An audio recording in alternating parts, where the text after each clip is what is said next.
The pioneering that I did was really on the stage. We got a lot of support because people recognized that's what this city needs.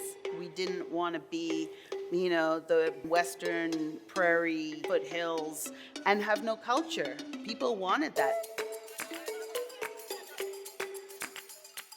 We are here, we're dancing, we're learning different kinds of dance. All my colleagues at the university have very different experiences with dance. It's the practice and the ideas that come with the individuals and that lived experience that we share with our students.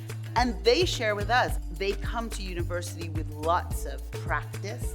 Their bodies are skilled, but we have a different approach here. It's not codified so much. It's not just presentational. It's mind, body.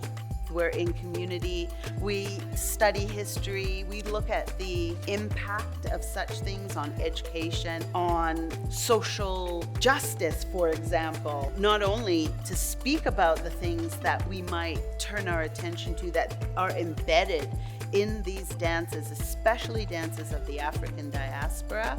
You can impact a lot of people in the audience, 200, 300, and you don't have to do it on the stage. You can do it through education. And there's lots more dance science that can help us stay healthy and well, but we're definitely making our impact in many different venues. The next 25 years, I could imagine, would be vital. And just as we all need to have knowledge of numbers and numeracy and literacy that way, we need to have dance literacy.